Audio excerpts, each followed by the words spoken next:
Hello, everybody. Welcome back to the channel.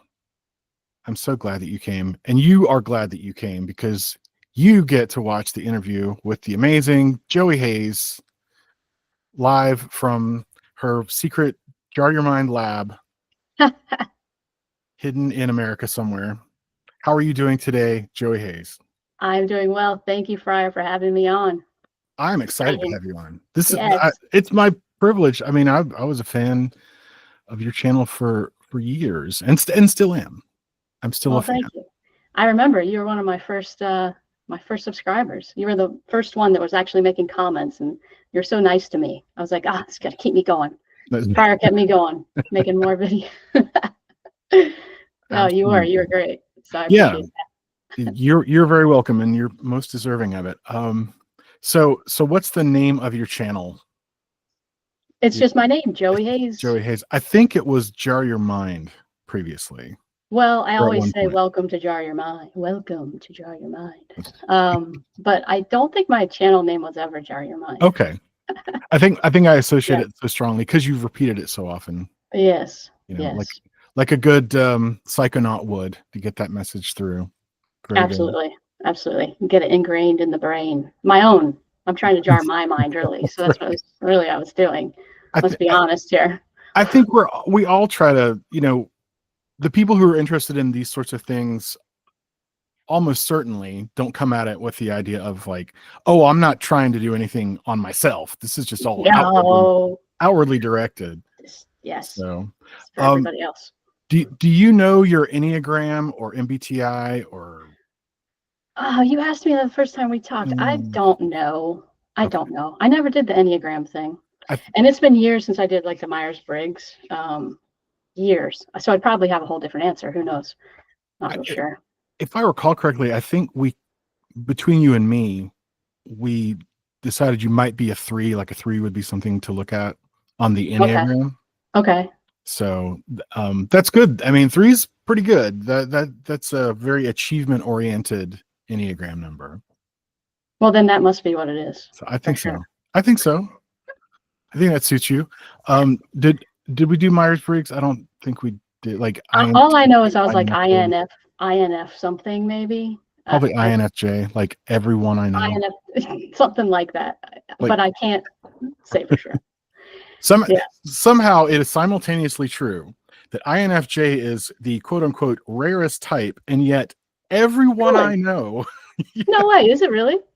Well, I've heard. I feel even more special now if that's the case. You are more special, and that does give you an achievement which you can put on your Enneagram 3 trophy shelf. Oh man! So awesome. Yeah, I love it. All right, so you got involved in these studies of things that most people think are maybe a little strange, a little esoteric. I love everything. Everything's strange and esoteric. I love everything. That's why we're friends now. That's why, yes, because I myself am strange and esoteric, to misquote Beetlejuice. When did that start for you? What was it about your life where you said, hey, I'd like to look into some of these unusual ideas? Well, when I finally kind of got out of the matrix a little bit, I'd say around out of the womb. No, probably not till I was right around 2017. Okay. Yes. Man, that was a time. Yes. That was a time. Was there any particular event that prompted this? I would say, without going too much into my personal life, it was the first time that I was alone, not in a relationship. Okay. Since I was in college, like I was always in a relationship, and it wasn't until I had time to myself and I just started to explore different things and different thoughts and like, what am I, because by that, I think I was, let's see, it was 2017. I was like, how many years ago? Help me with math. 2017. I'm 48 now. So, okay. So that was 8 years ago. Yeah.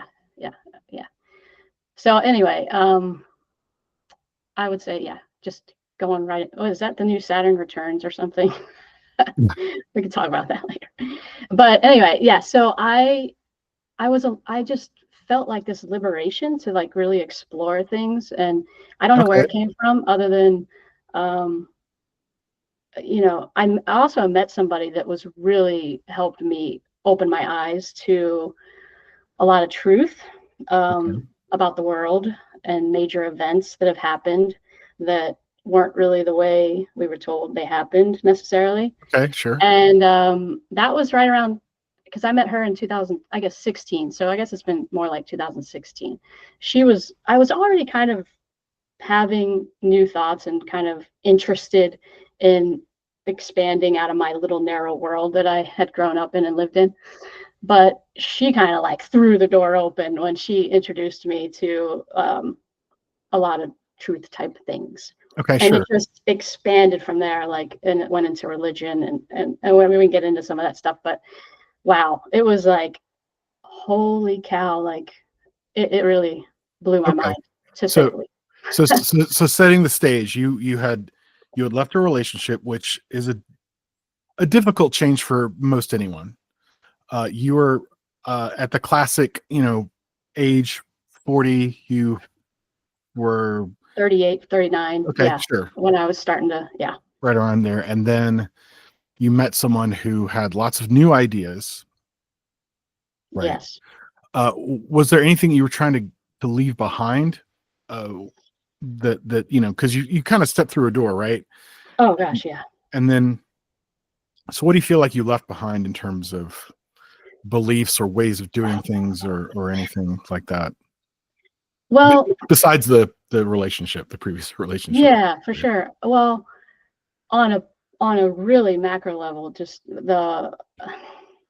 really just the idea of, well, I grew up Christian, Okay. very Christian. So I really had to look at that more closely for myself. Right. And but then also I was a personal trainer for 20 years, like for most of my adult life. And I realized also during that time that I was kind of teaching people the wrong things. Things Oh, that yeah, a little bit, like things I no longer really agreed with.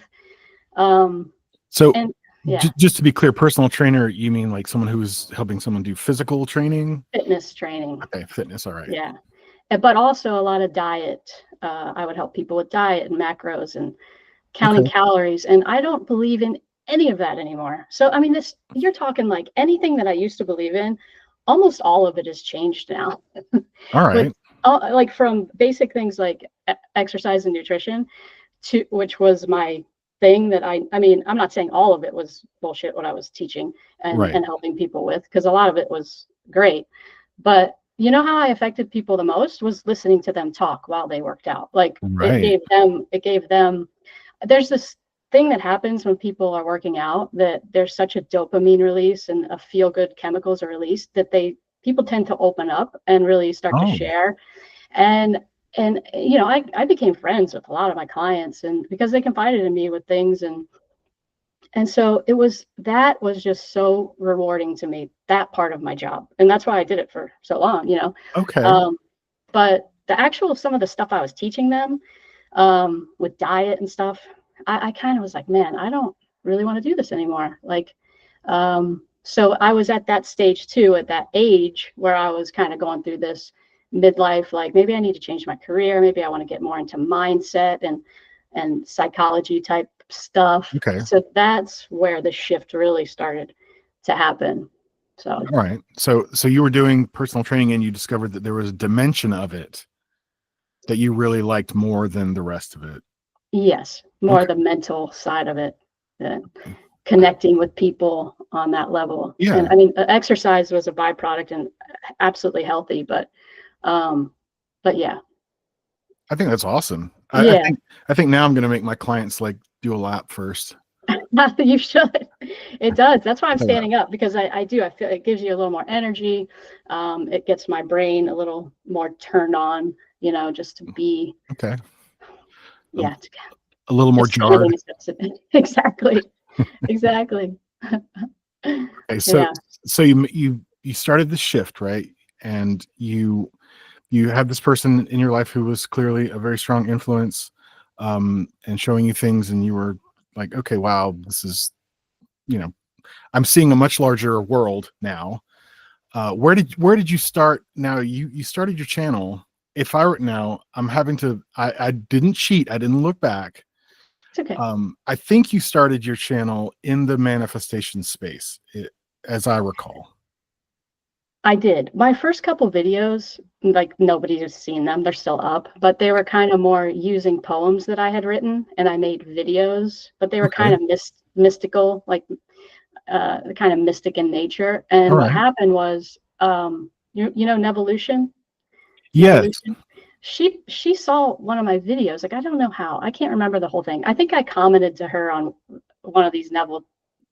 She did a Neville video, and I was like, oh my God, that was awesome. And she's like, thank you. And then she must have checked out my channel, because I had like 10 subscribers at that point. I had just put a couple random videos up, and she's like, oh my gosh, I love this video. I want to share it on my channel. And so it wasn't anything about Neville Goddard, but I was into Neville. I had been reading a lot of his lectures at that point already, but I hadn't done any Neville Goddard content, or even thought to, really, at that point.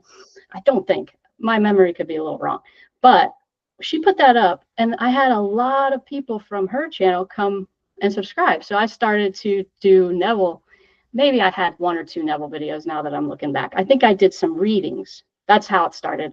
I did a couple Neville lecture readings, but I didn't do any meditations or anything like that yet. Okay. Pretty sure. My memory. No, it's all right. It's all kind of a blur. I don't even remember why I started the channel. I think it was during COVID, maybe, or right around that time. And I just it was literally from nowhere. I thought it was older than that you did. Okay. But I could be wrong. I'm not cheating. I'm not looking it up, although I might just cheat here. Yeah. Because I'm a cheat. Yeah, you can look. Well, it says like 5 years ago, but I don't know the exact date. Okay. I was looking up Nevolution too, and because there were several Neville channels, and I was trying to make sure I remembered who she was, and I do, because I'm a liar. Friar. I just remembered I did reach out to her, because I did like this little makeshift like Neville Goddard course, because I was so into it, and I was like, your people can come and take the course for free. Like, I wasn't really. My whole thing with the Neville, when I started getting into Neville, was like, there's all these people talking about it or doing these lectures, but no one's really giving any practical application to the Neville work. Okay. So I was like, you know what, I'm gonna do some like the ladder exercise, and then I'm gonna do like the revision and this and this. And so I just started actually doing the applicable type videos, and I was like, maybe I'll make a course out of this, and that was like an idea, but now I just put everything up for free, and share it. But anyway, that's how I got to Nevolution. But then I think I was remembering wrong, because she put up a non-Neville type of video on her channel that I had shared from a long time ago. So. That's Lila Sakura, and she's awesome. She is awesome. She's got a wonderful voice. Like, I cannot get enough of her voice. That one she did on Florence, it has like over 1 million views. People just loved it. Oh man, the Game of Life and How to Play It. Right, which is super good. Yeah, she is so good. She's very, very talented. She did some other stuff. She's got other channels, and she does that Japanese where she's eating with her husband and stuff. I don't know. Yeah, it's so cool. She also did some Golden Dawn stuff. Did she? Oh, I didn't know that. Yeah, she did like the craziest Tattva card video, which will blow your mind if you actually do it. I don't even know what that is. I have to admit. You can tell me though, please. So Tattva cards are this Golden Dawn thing they did, where they took these symbols of the Hindu elements of like fire, water, air, earth, and space. And if you can actually mix the symbols, like I forget which one is which, but like one's a star, one's an egg. So you could have like the egg inside a star, or the star inside the egg, and that is sort of like the court cards in tarot, where you've got like fire of earth, or fire of fire, or earth of water. but she did this crazy video where you're supposed to stare at the video, you're supposed to watch the video, and she swaps out the different Tattva cards. The music goes insane. The music does this crazy, like 2001 A Space Odyssey thing. Oh, wow. Like the part of that movie when he's going through the tunnel and like the music's changing and it's all crazy and super psychedelic. She did a video like that. Oh my gosh. That really was impact. I was like, oh my God, this is so powerful. I don't know if I should even watch it anymore. But yeah, wow. I'm gonna check that out. Yeah, not to get too off topic, but she has been. I love Lila. She has been a really brilliant explorer of many of the things that I've explored. So I can say for sure, like that lady is special. She's really special. I agree. So getting pulled into the Neville world through Miss Sakura makes a lot of sense to me, because she was really good. She was really impactful. I don't even know if she's still making videos, frankly, but I'm gonna click and find out. Yeah, we should find out. I haven't seen one for a while, but maybe they just aren't popping up on my feed. So it's possible. She was always so sweet to me. She's calling me her soul sister, and she's awesome. She did a video 3 weeks ago. Oh, cool. Yeah, she's around. She is still around. Yeah, man, that's awesome. I don't know. Now it's weird. I'm flooded with old memories of like how happy her work made me. It's wild. Oh man. Going back in time. So you were into that and the Neville pieces. Was there anything else that struck your fancy? Was there any Abraham Hick stuff that? Oh man. Well, I did learn a lot about Abraham. I didn't feel a need to share content about her, but Florence Scovel Shinn, I definitely did way back when, like affirmations. I bought the book, and I was like really into her. The Game of Life and How to Play It. Oh, so good. So good. Yeah. Joseph Murphy, I've done some stuff with Joseph Murphy on my channel, mostly readings, but I think I did a couple where I went into a meditation afterwards. Those are the main ones, maybe some Robert Russell here and there. But yeah, mostly Neville. And now the Tao Te Ching, really getting into Tao Te Ching. And most recently, which we'll get into later, reality transurfing. Yes. But, really into that. So. Okay. Yeah. So you stuck with Neville thick and thin, right? Yeah. It was good. What do you think you got out of the Neville teachings? What do you think he brought to you in particular? He gave me a different reason to have not wasted my entire life with the Bible.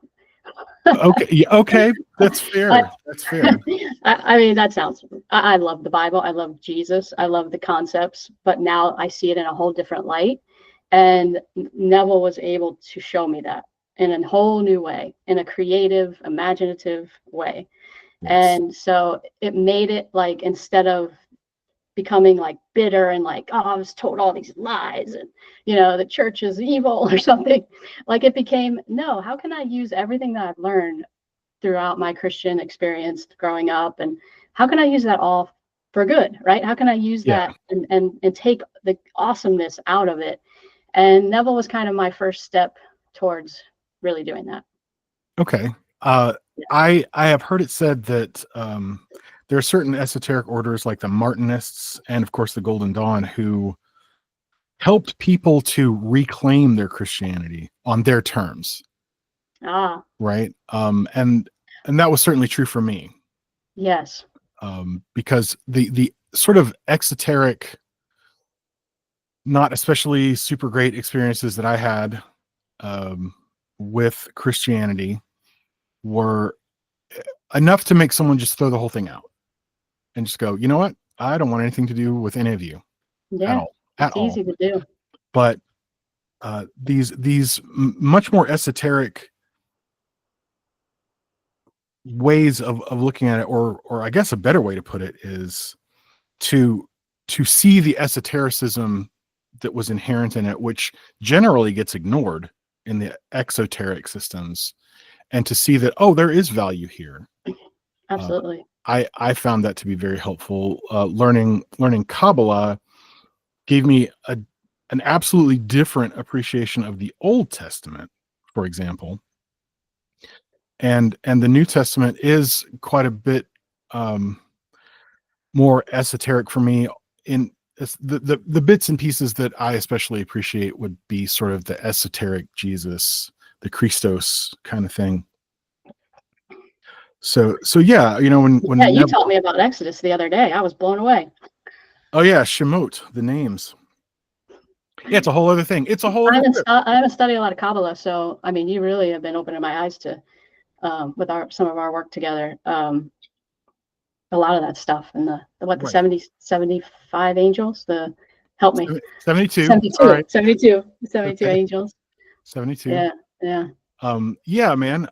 So Neville was trained by the Abdullah, the Ethiopian Kabbalist. Yes. And I believe so was Joseph Murphy, and there may have been others that I'm not aware of. But this is what's so interesting, is that Kabbalah is about, among other things, giving you an internal map of your own internal resources and powers. And that's what Neville and Joseph Murphy were able to bring to bear, but in a very commonsensical way. They weren't technical. Mm-hmm. You know, they just realized that you have these great internal resources that you're able to draw upon and align in a certain way to have some really special results. And of course, I must do this now and say, Jesus Christ is your own wonderful human imagination. I love it. And then Neville. I love it when you do that. You're really good. It's really good. Good old Neville. Well, but so I should tell you that what I found guided imagery first. So Neville came, and I'm like, came after that. And I don't remember exactly how I found guided imagery, but my experience with guided imagery was so powerful. I realized the power of the human imagination. Yes. And I had some really amazing, experiences going through that whole certification process with the group I was in. And I was like, wow, realizing this inner power and this inner ability to heal and inner ability to just find answers, within yourself. And so that's what I started wanting to shout from the rooftops, is all the answers are within you, Right. And then I shortly after somehow came across Neville, who was saying the same thing, that God is your own human imagination, all of this. And then it kind of just, steamrolled from there. And I think doing the meditations was kind of maybe based on my experience with the guided imagery, like bringing people into that alpha state, getting into that creative mind, and like really, instead of just listening in your beta brainwave listening to people talk about the law of assumption and talk about Neville Goddard, like get into your alpha state so that you can yourself experience that, and in the moment. So that's kind of how it all kind of came together. Okay. So what are the areas that you've explored up to now? Like, just as a sort of a list, right? Would you like practices or names? So we've covered Neville Goddard, obviously. Mm-hmm. Well, I did get into Abraham for a while. It just, more as a feelings thing, like really to just see the world in a that really helped me when I was going through thinking that what the heck is going on in this world, like everything's a lie. I went through a lot of that. And so Abraham kind of helped me with that a little bit, like, everything's fine, just everything's good. And but I would say, geez, not from what we've already mentioned, I really, what was I going to say before I said that? The Tao is big. I listened to a lot of Alan Watts. I listened to a lot of Alan Watts for a while. Pirate. I just loved his voice, and he just, I grew up Christian. I was not introduced to any Eastern philosophies, religions at all. Like, I knew nothing. Like, I'm still a baby, and because we've talked a lot, and I'm a baby, really, of learning a lot of the Eastern traditions and religions. And so Alan Watts was kind of, a stepping stone to start into that, to where I could kind of understand it. And from there, it's just I really started to get into the Tao. Even Stoicism, I really enjoyed. Okay. I've done some meditations on my channel on Stoicism and like memento mori and all that kind of like the Marcus Aurelius material, things like that. Yes. Yeah. I mean, I enjoyed studying that quite a bit for a while.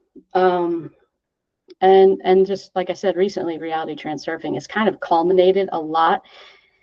Except I also found that, and then shortly started talking to you. So now the Advaita Vedanta stuff, holy, I am blown away by that. Like that's, because I did study a little like non-duality, like from YouTuber non-duality, and I was just kind of like, I really wasn't feeling it. But the Advaita Vedanta stuff that I've been listening to, and you had mentioned it, so I looked it up and I went into it a little bit and have watched quite a few videos. Say his name, Swami Sarva Priyananda. Okay. And just learning more about the Eastern, like the 4 yogas. And I mean, this is still, a lot of the stuff is still pretty new to me. But it's really bringing together. And then again, back to reality transurfing, right around this time, these last couple of months, I listened to the whole 30+ hours audio I listened to it in like 3 days. I was so mesmerized. Transfixed. And so that really it wasn't anything new, like in a way. It was more sci-fi, but like everything that he was saying kind of was culminating everything that I've been going towards. It just wrapped it up in this pretty little bow for me for some reason. Right. So yeah, that's kind of where I am right now. But I'm definitely in the Tao. Like I'm studying the Tao. Like I'm doing the chapters as I read the Tao. Like I haven't read it cover to cover, but so I'm like on chapter 7 of putting a meditation out every few so often, because I really love the idea of the just the feminine, masculine, and going into the feminine and going into the darkness, and it's so beautiful to me. So I think there's a lot of parallel understandings with the Tao Te Ching and things like Zen Buddhism or Advaita Vedanta. Sometimes they all do say the exact same thing. So Alan Watts was really into Zen, and then I think later he got into Advaita Vedanta. Oh, he did? Yeah, I think I didn't know that. Because they're very similar. They're probably the chief difference. There are other differences, but really the chief difference between them is that for Zen Buddhism, ultimately there's nothing, and for Advaita Vedanta, ultimately there's something, which is the vast, which is Brahman, existence itself. And I think a lot of the people you see on YouTube who are the sort of non-dualists out of nowhere, who don't really do anything more than throw a camera in front of them and just talk about how they feel about non-duality. They don't generally quote anything. They don't say, from this book or from this teaching. They're just kind of into their own thing, and generally they are Zen Buddhists, and generally because they're doing it their own way. I have found that Zen Buddhism can be really rough because you are going to generate the mother of all existential crisis if you are constantly trying to understand that nothing exists, including you. And I think Advaita Vedanta is a bit more gentle in that way, because you can at least take refuge in the notion that there is an existence, and yes, the fact that you feel like you exist is perfectly okay, because existence is still real at the end of the day. And I think Alan Watts moved closer to Advaita Vedanta, but they are very, very, very similar in the respect of being concerned largely with existential questions, not so much concerned with your classical standard gods and goddesses and heaven and hells and things like that. They're very direct and to the point, and they may use some of that mythopoetic structure to prove a point, but they don't need you. Like a Zen Buddhist does not need you to have an altar, right? Mm. Advaita Vedanta will invite you to do that just so that you can develop it's for the sake of emotional development. Let's just say, your ability to devote yourself. But ultimately, if you said, can you live without that? They'd say, yeah, it's really just about understanding the nature of self, and that's all you need. So they're very, very similar. In fact, Adi Shankaracharya was accused of being a crypto Buddhist when he came out with his Advaita Vedanta, because they thought this is so much like Buddhism that you're basically a Buddhist. And he's like, no, there is a difference. I'm still preserving the sense of existence. but they're both very clean, and Sarvapriyananda is very special. He is a very, very special individual because he is able to deliver the essence of that to Western audiences in this comprehensive way, and very clearly in a way that I have not seen anyone else really do since Alan Watts. And I would say that Sarvapriyananda surpasses Alan Watts personally. Yeah, he's making sense out of it to me, and I'm brand new to it, really. Yeah. So it kind of reminds me. That's a good comparison, though, because Alan Watts I have the same effect. Like I'm feeling the same. Like, wow, I'm really learning a lot here. Yeah, and that's it's coming across, and it's easy. Totally. Because I tried to study other teachers, and I didn't feel like I was quite getting it, and it felt beyond my reach. I thought there's something I'm not understanding here, and maybe it was a cultural thing, and maybe Carl Jung was right that it's impossible for Westerners to truly understand the Eastern way of approaching these philosophies. But Sarvapriyananda did reach the divide, and in fact, the Ramakrishna mission that he's a part of, that was their whole thing. Their whole purpose was to come to the West and try to deliver this information in a way that people could understand it, that a Western mind could understand without having to understand a whole culture to get the point. So yeah, he's very special. I had someone say the other day, and it really struck me. Like, it wasn't to me. I was listening to something, but this whole idea of how you said it's like this redefining of Christianity, for example, right? So instead of saying I am no longer a Christian, I don't have to. I can say I am redefining what Christianity actually is to me.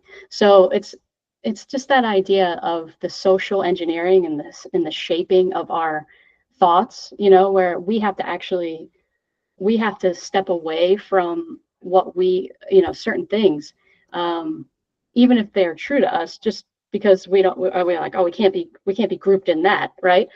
Instead of saying, no, I am a Christian. Like I grew up, like my parents told me to love one another, like the whole idea of the golden rule, like that's what Jesus taught, and so,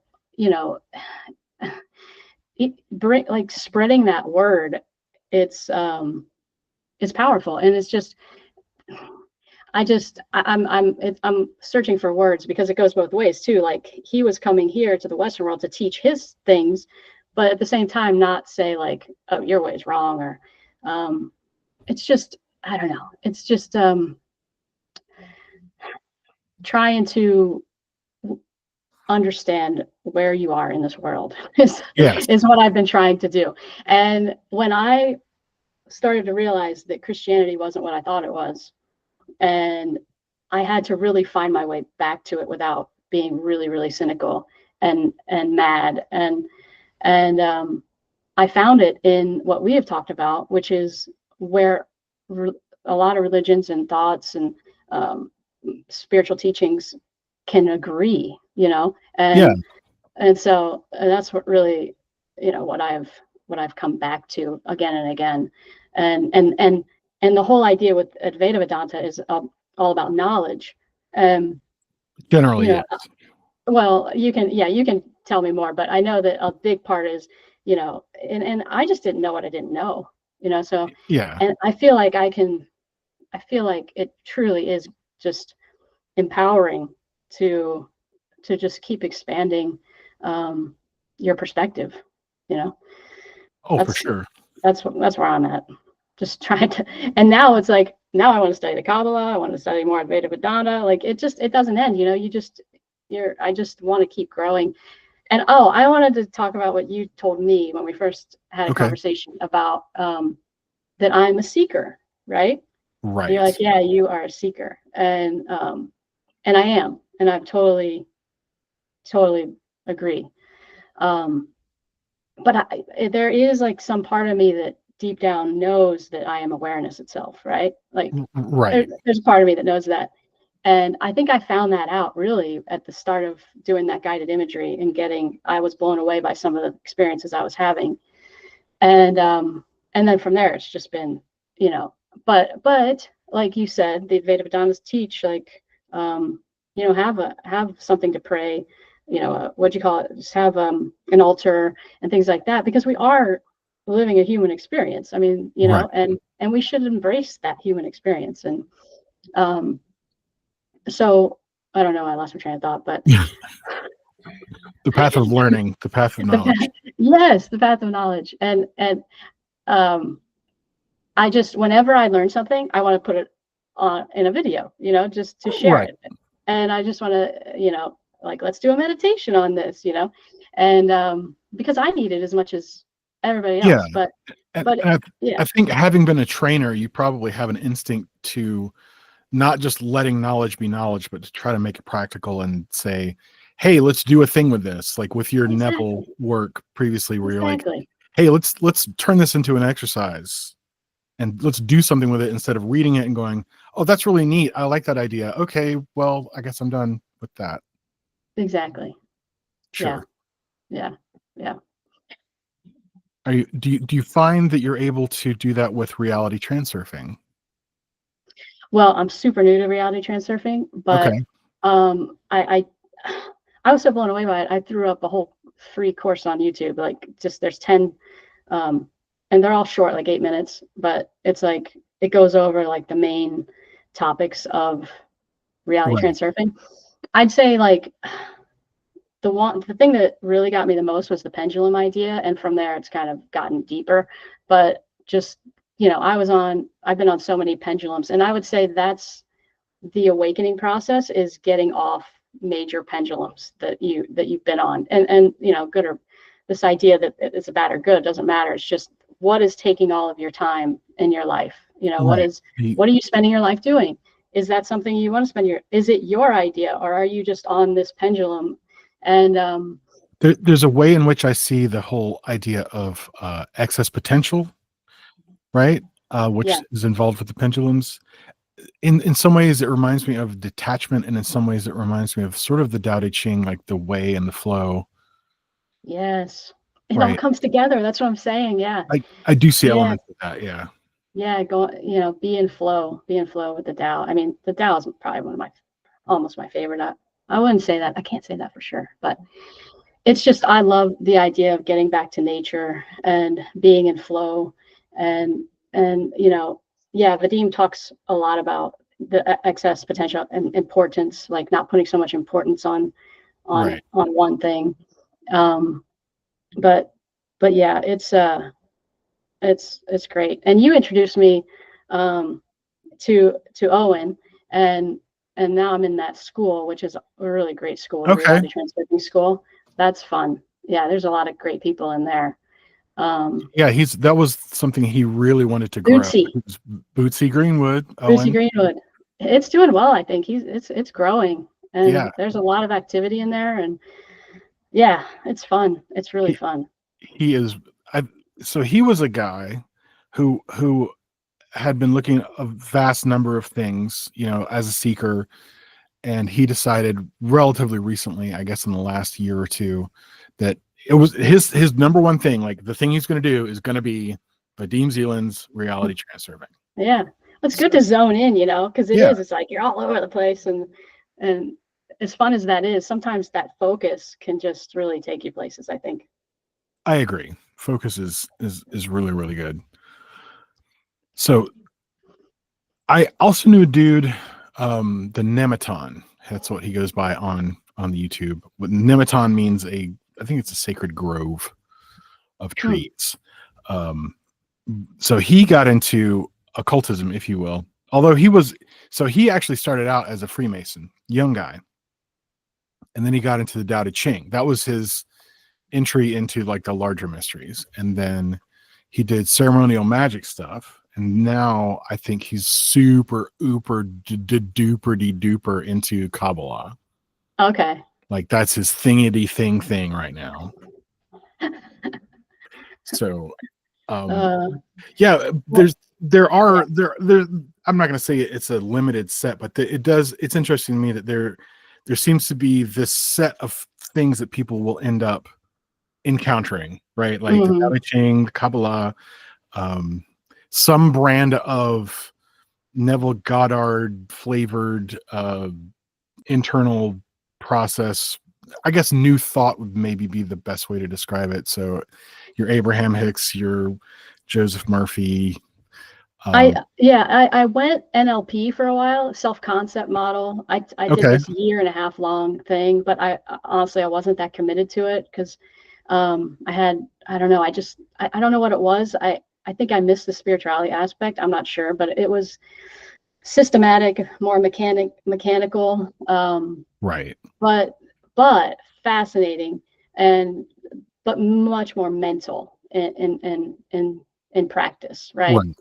But a lot of the same concepts, The swishing pattern is very similar to the plate with Vadim Zeland, right? The visualization which itself is similar to these like Yaqui traditions and Carlos Castaneda's, assemblage point, or whatever you imagine it. I think towards the middle of your back, and you're drawing things in. Yeah, it's funny how these different things will end up talking about the same thing in vastly different ways. Differently, but the Rig Veda says, right, there is one truth, and the wise speak of it differently. And that's one of my sort of cornerstone principles, is that I'm not going to knock Sufis, for instance, because they don't. Every single thing they say doesn't line up exactly one-to-one with Kabbalah or with Vedanta or whatever. Like I tend to keep things loose, just to see the big picture, and I get a lot more out of things that way than just being super finicky and like mega detail oriented. How many angels are really dancing on the head of a pin? That I don't find that helpful. But what I do find helpful is just looking at these structures in a generic way and going, man, you guys are really talking about the same stuff. This really is the same thing. Yep. And of course, there are people who will say, "Oh no, it's absolutely not. My practice is the one true practice, and all of you guys are washed up and completely crazy." That's called being on the fixed cross, right? Yeah, for sure. On Golgotha, meaning the skull. Love it. So yeah, it's kind of the same little pockets. I like NLP, by the way. Like, I think NLP is super, super cool, but it is distilled out into more of a practicum, right? I think guys like Richard Bandler, who I think his first NLP book was something like called The Structure of Magic, something like that. These guys actually did know, in the same way that other people like gosh, I can't think of his name now. Bob Proctor. Bob Proctor for sure was into esoteric stuff on 100 million %, but he wanted a business audience, right? So he's like, I'm going to can the really super esoteric pieces of this, and I'm going to make this a practical endeavor. Just like Tony Robbins, right? He even went from NLP to an even more practical way, because before he was Anthony Robbins. If you want to find his NLP stuff on YouTube, do a search for Anthony Robbins. Okay, I knew he was an NLP guy originally. Yeah. Oh yeah. And you'll see him doing the swish technique, and you'll see him doing all that stuff, talking about deletions, distortions, generalizations. I love NLP. I like the NLP presuppositions. I like the way it does directly interface with the mind in a clean way. Of course, I'm also interested in the back end, right? The esoteric back end. I will always be interested in the esoteric back end, but I also, as you know, want to be able to present these things in a practical way that isn't going to cause you, like, you don't have to read like 20 books Mm-hmm. to be my client, right? We're just going to do a walkthrough that I think is, I also wanted to make it friendly for everybody. Yeah. Right. Ceremonial magicians will be extremely comfortable with the way I do it. So I'm bringing a type of ceremonial magic that is very approachable and not scary. Absolutely. That I've been through it. It's great. That deals with parts of you that you can readily recognize, right? Like, Yes. Oh, I have a mind. We're talking about the mind. Great. I have Mm-hmm. emotions. We're talking about that. So in that same way, I think the NLP people, they divorced themselves from the original texts, and they said, let's just deal with things that are in the age of science. Let's make it appeal to the more rational Western scientific sensibilities, and especially towards people who want to make a buck, right? like Bob Proctor did. He's like, hey, let's take, because he was part of that original Secret film. And yes. Yeah. That's right. So he's like, hey, let's just pare this down to business principles. Mm-hmm. And that there's a wisdom to that, but I do fear sometimes that the larger piece gets lost. Like, people don't know that Neville Goddard was trained by an Ethiopian Kabbalist. Right. And that's a big deal. And like, that's people who have studied Kabbalah, that's going to be, you're going to go, oh, okay. Oh yeah. No, this totally makes sense now. Just like people don't know Jesus was probably taught by a lot of Middle Eastern, like, where did he go between his childhood until he was 30? Right. Where was he learning his information? There are lots of people who will say that he was in India, and there's quite a bit of literature about that. I can't say for sure that was really the case. Well, we can't even say it existed at all, really. But. Right. I mean, yeah, that's you really true. want to get down to it. If you want to get down to it, yeah, it's like, are we trying to create an accurate history of someone who might actually not have been in history? Side note. Right. Just saying. But yeah, you're right. These, I think it says somewhere in the Bible that Jesus only spoke in parables too, which people tend to forget very quickly. Like, these are meant to be illustrations to drive a point across, not like historical fact. But also, okay, let me, quick disclaimer. Okay. People can believe what they want to believe. I don't really want to take anything away from anybody. 100%. But I think there's a great deal of value in the notion that these are stories meant to illustrate important topics, and that would be the better takeaway of all these things, right? Yes. I mean, for me, knowledge was power, and when I learned, the basic Zeitgeist movie, like, I had never, that was my, like, holy mother, like, I just, no, I never was told anything. I mean, literally baby Joey here, just nothing. I knew nothing. And I watched that, and I don't know, maybe some people would watch it and be like, that's not true, or I don't know, but I just couldn't get past it. I was just, it made me have to read more. It had made me have to learn more. It made me really just have to really, and that's what I've been doing for the last 8, 9, whatever years since then.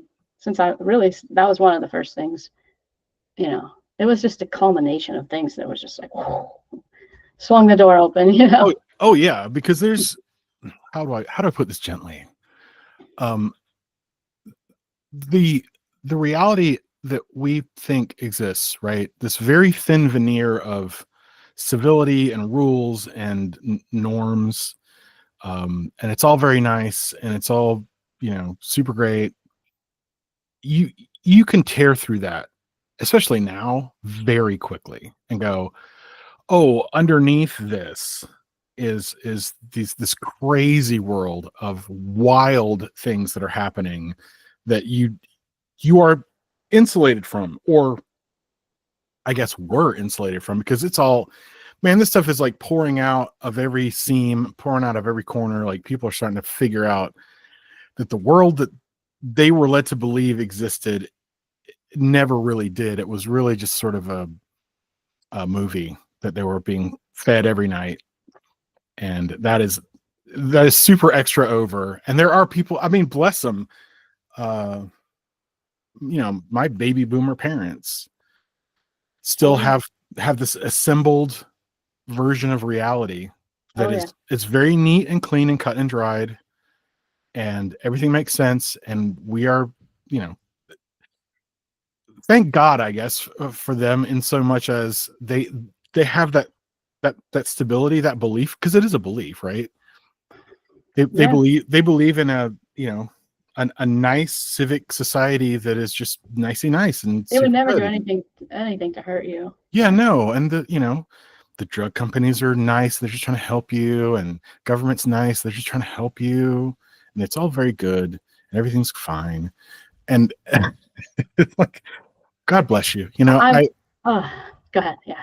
I wish I could take that, be like, I want to believe that so bad. I want to just be like, yeah, everything's fine. Everything's fine. Ignorance is bliss, my friend. Ignorance is super extra bliss. Now I say this as a person who got into, what I guess is called the truth movement. This was back in like 2001. Oh. Yeah, I was living in Austin, Texas. Yeah. Home of Alex Jones. That was a big year, 2001. Yeah, big year. Things happened. But I'd seen him a little bit before that. He was a guy on cable access. I don't know if anyone even remembers cable access anymore, but cable access was like this channel on cable that was run by the local government. It was like they had they had equipment that they would let you take a course, and then you could have your own TV show, right? And so they had literally anyone could have a show. I was on a couple of cable access shows here that were super goofy and stupid. Like one was just like, we just sat and we ate hot dogs. That was one of the shows. And then another show was going to different local restaurants and just talking to the owners and eating food there. And it was, anyone could do it. So Alex Jones had a cable access show where he would sit down and he would talk about police corruption generally. That was his number one topic, because there was a lot of police corruption in Travis County and Williamson County in particular. And he was zoning in on that, but he was also a little crazy. And so he would bring like GI Joes and tanks and stuff and be like, okay, this is me standing there, and then we got the sheriff and the tank, and they're coming, and I'm over here fighting the New World Order. And so he's playing with tanks and toys and so everyone's like, oh, this guy's just kind of crazy.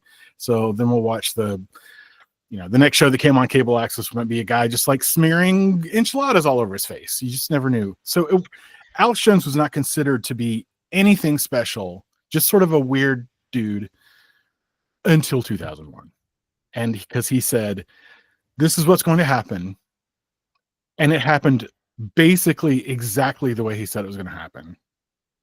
So I was in Austin during that. I watched some old tapes from back then. Go ahead. Yeah, I want to hear this. So I got hip to a lot of the stuff that you learned in like 2017. I learned that in 2001. Okay.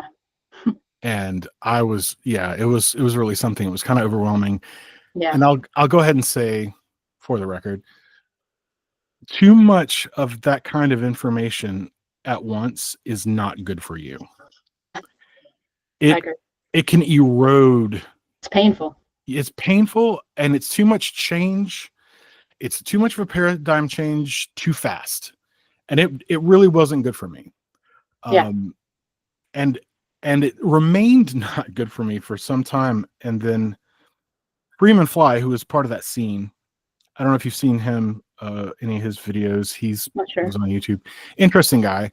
We don't see eye to eye on everything, for sure, but he said something important in 2016 in particular that I hold dear even now if I start to feel overwhelmed. And that is, he said, and I think this is really good advice. He said, they want your reaction.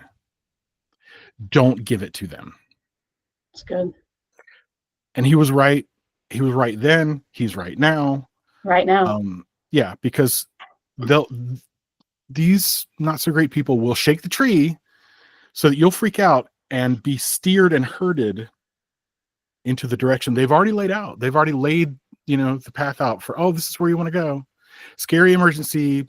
Hurry up, do this thing. And you are now, this is where this intersects with this internal map that I have, right? So we have the physical self, and then the next layer in is going to be the mind. But deeper past the mind is this emotional center, and this will also deeper still, that your urge to protect you and to survive. These people have figured out you can bypass the brain. You can go straight past that layer of self into the fear layer and into the instinct to survive layer, and get people to do what you want them to do. So well said. So when people say, oh, the elites, they know the mystical secrets, well, they kind of do. And they misuse them.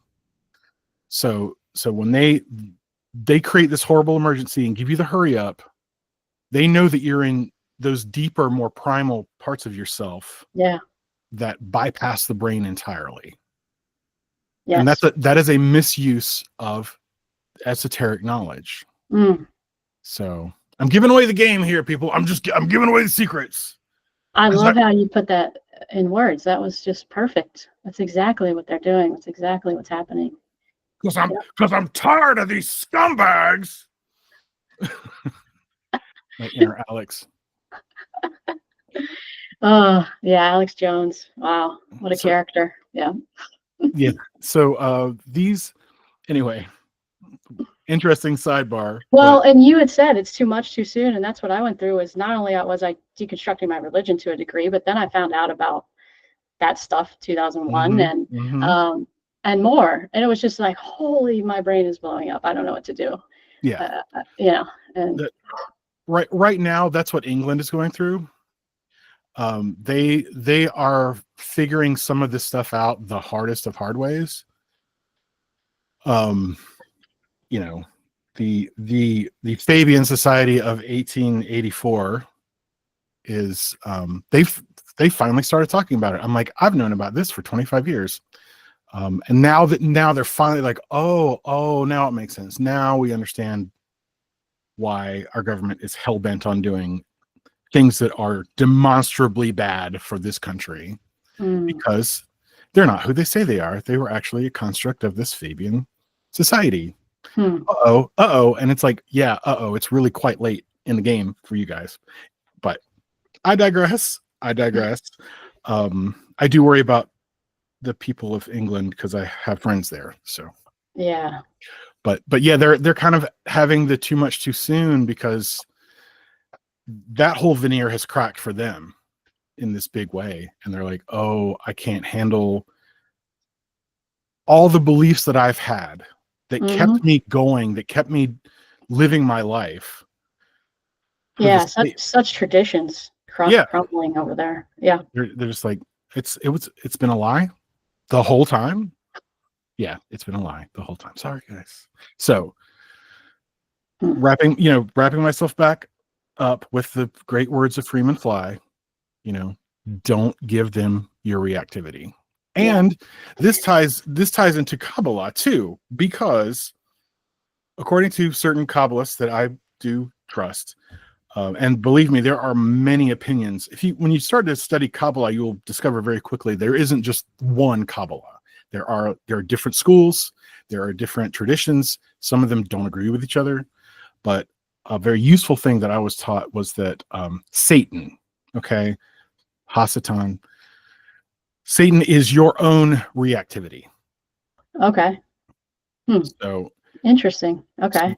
So, all these tropes of like Satan is tempting you, and this, it takes on a different color when you realize, oh, this is my own reactivity trying to goad me into not responding, but reacting.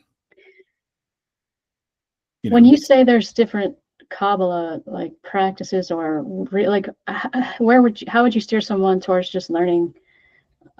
Like, say I wanted to start learning more in depth about Kabbalah. You're saying there's all these different nuances to it. Yeah, there are different traditions, right? Okay. So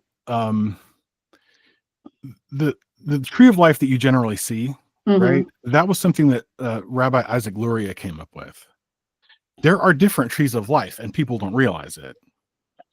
So I think the best thing to do is to find the resources you can find, and listen to the people, and study what they have to say, and you may gravitate towards one thing or another that makes more sense to you. Just go with that.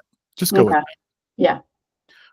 Go with what you think. Okay, yeah, I do kind of understand this. Maybe later you can revisit and go, well, I prefer, maybe this over here, or maybe this over there.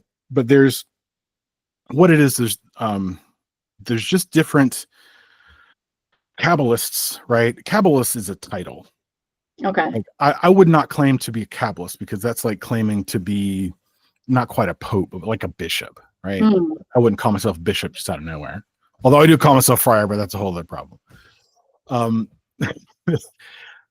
Kabbalist is a title. What does friar mean? Well, okay. So when I started doing ceremonial magic, part of the course that I was doing, it was part of the instruction that you would change your name. And generally the name change would be, you would be frater, which means brother in Latin, or soror. If I was, a lady, I would be soror, which means sister. And then the next part of the name would be something you value, something that's meaningful to you. So PEZL is actually an acronym for a formula for manifestation, actually. Oh, cool. And then there's the second part of that name, which is Parva Gradus, which means small steps. So, but I didn't want to be frater or whatever, because on YouTube, especially at the time, there were a million billion frater this, frater that, frater Xavier, frater Aker, frater Akkad. There were just a bunch of them. So I was like, how about if I use, since frater means brother, I will just use the French version of frater, which is frère, right? And then friar is derived from frère. So I use that, but then, I realized that it's kind of a title, and I kind of just took it, and I don't know if I feel good about that, but here we are. Anyway, that's the circuitous route back to Kabbalists. I don't know if it's possible to study the teachings of, like, here's an easy one, right? Who was Neville's teacher? Abdullah, right? Yeah. The Ethiopian Kabbalist. Maybe that tradition is your entry point into Kabbalah, since you like the students, like Joseph Murphy, like Neville Goddard. Maybe that's your in, right? Makes sense. So my in, so there's Kabbalah with a K, which is your kosher Kabbalah, meaning, really quite Judaic. There is a the Hermetic Kabbalah, which is the sort of reinterpretation that the Golden Dawn used, and you can study that quite easily by buying, books by Dion Fortune, for instance, or Israel Regardie. There's plenty of books, and you can study the Hermetic version of Kabbalah, and you can study it that way. I've done both. Okay. I've done Hermetic Kabbalah, and I've also studied, the Hebrew Kabbalah with a K versus the Kabbalah with a Q, which is the Hermetic Kabbalah, Quabbalah. So there's lots of different inroads there if you want. And I'll be glad to share that stuff with you off camera later. Yeah, sure. But yeah, in fact, the reason I got into ceremonial magic at all was because I thought, if I'm going to study the esoteric, I'd like to start with Jesus, because he seems safe. And I think Jesus was some kind of esoteric Jew, right? There are people who argue that Jesus isn't a Jew, and I'm just like, I don't even know what to do with that. But okay, but how about if I just go with the fact that the Last Supper was a Passover and that he was in fact a practicing Jew? So, but I wanted to know the special Jesus magic knowledge, right? Mhm. So it's like, well, what is esoteric Judaism? And the answer was Kabbalah. So it's like, okay, I'm going to study that. And then what was more accessible to me at the time, especially, was this Hermetic Kabbalah Okay. with Yeah. the Golden Dawn stuff. And so I thought, all right, I'll do that. And it was good. It was really, really super good for me because I ended up learning all the rest of it behind it. And Yeah, you dove in deep to that, didn't you? oh, Really yeah, deep. like I hope you like reading. I really hope you like reading, because every book that you would read that was part of the recommended course had, drawn from, 30 or 40 other books. And you're like, well, I guess I got to read those. And then each of those books drew from somewhere else. So you end up doing a lot of reading. And so not only do I have quite a number of books, but I also have a lot of PDFs. Quite a number of PDFs. Well versed, my friend. You're well versed. Yes. But so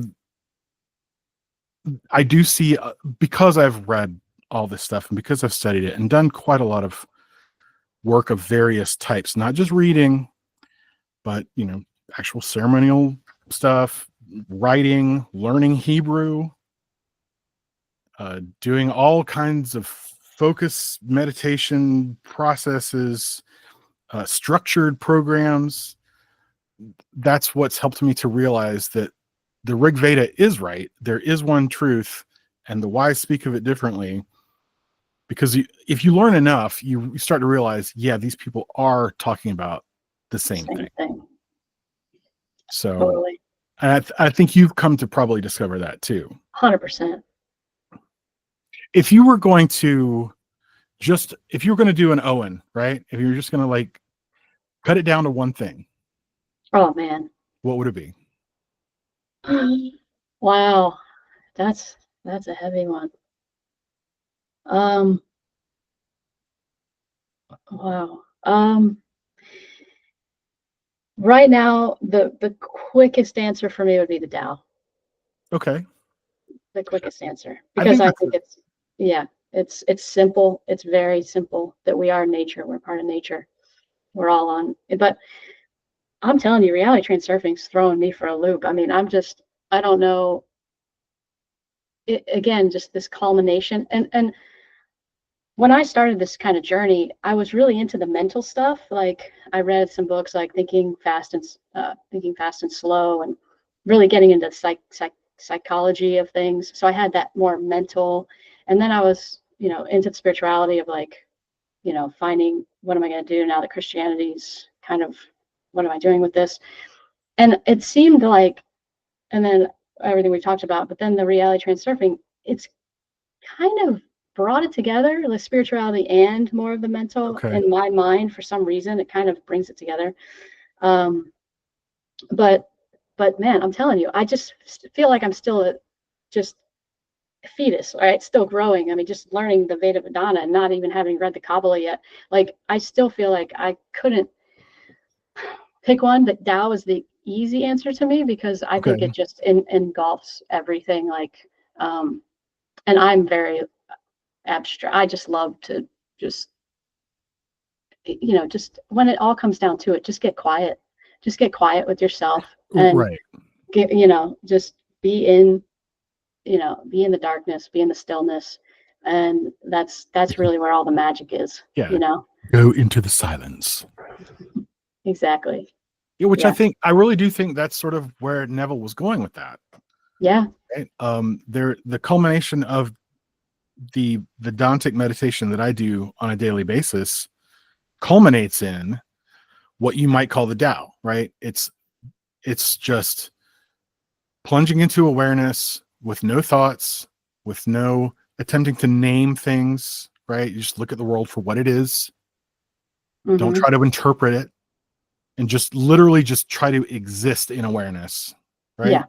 Yeah, because I mean, we talk about the truth community, and I've dove into that too. But it's like, what is truth? I mean, everybody has their own truth. There's so much nuance to everything that we could possibly talk about. And so, but if you strip it all away, you know, and I think the one thing we can all kind of gather around is just the Taoist philosophy of just going back and quieting the mind and realizing the awareness. And yeah, I just think it's beautiful too. Just beautiful. Yeah. So and simple. And I like that. I think that in the end, we just as humans, we like to cause problems just so we can solve them, right? I mean, yes, some people do that rather intentionally. I've done that with all aspects of my life, like totally fine, and then I had to go cause a problem to, you know, get out of the boredom of it, I guess. I don't know, but we do weird things as humans. But if we can, you know, just get back to that stillness, there's some kind of bliss in that is unfounded in this outside realm. And you know, if you're really like, no matter what you're looking for, like if you're feeling depressed, if you're feeling angry, if you're feeling anxious, if you can get back to the Tao, if you can get back to there, then you're going to find some comfort. You're going to find some peace. Right. So. The Tao that you can speak of is not exactly. Cannot name. Right. It's funny because my sort of flirtation with Zen Buddhism way back in the day, which I don't consider successful because I too started to have those existential crises about the whole thing and didn't really understand it very well, frankly. But the piece that I liked about it especially was the idea of just dropping everything and just being, because I am an anxious puppy. Like I am an absolute anxiety monster. And the idea that just you could stop thinking, right? You can just let things be and just cut it all out. Just cut it all the hell out. Yeah. That was one of the best feelings. I remember thinking, this is really great, but I don't understand the rest. So I kind of gave it up because I thought, I'm screwing this up. Something's just not right. It's taken me a long time to come back around, not quite full circle, to Vedanta, which, and you're right, especially the Ramakrishna order with Sarvapriyananda, they are very much a knowledge path. You know, of the four approaches, they do center around jnana or knowledge. But that was good for me because I'm the way in which I'm out of balance is I'm very brainy. I'm very brain, mind, think. Mm-hmm. And so Sarvapriyananda brought me the brain food that I so desperately wanted, but in that brain food was a way to turn the brain off. Exactly. That's exactly me too. Like, and the Tao kind of helps me do that, but also the idea of the reality transurfing, the heart and the mind.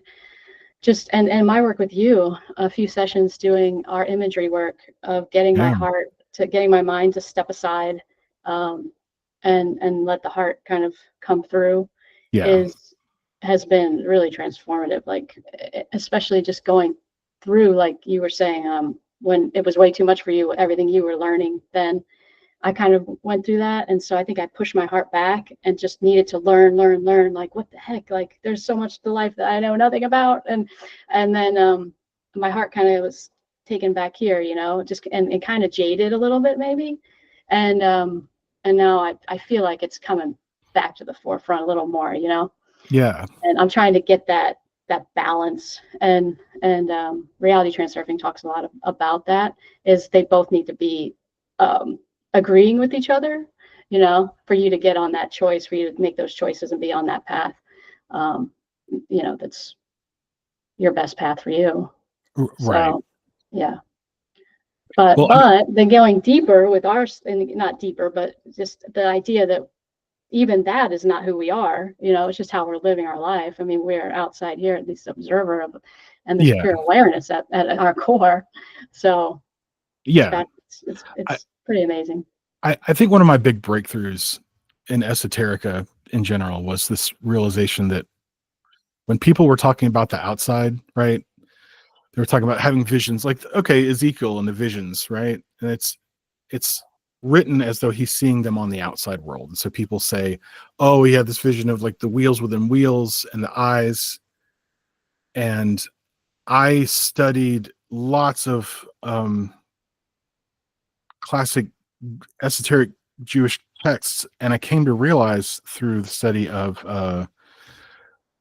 the Merkava mysticism stuff, right? They say up front that the journey in the Merkava, the chariot, is a descent and then an ascent. And I was like, wait, I think I could be wrong, but I think they're saying it's an internal journey and then so you're going within and then coming back out. Makes sense. And when I took that mindset about everything, like, okay, whatever people are talking about that's external is actually not external. It is actually all internal. So then I was like, oh, okay, so planetary powers, zodiac, tarot cards, any of these external pieces are really just symbolic links to internal things. And this was largely verified by some things that were talked about in the Hebrew Kabbalah. They really do talk about these internal processes. And especially the Hasidic philosophies, they really kind of lay it out. And they're like, yeah, these are layers of, these are internal layers. It's like, okay. And now everything I have learned talks to each other, and it all makes sense. Great. I love that.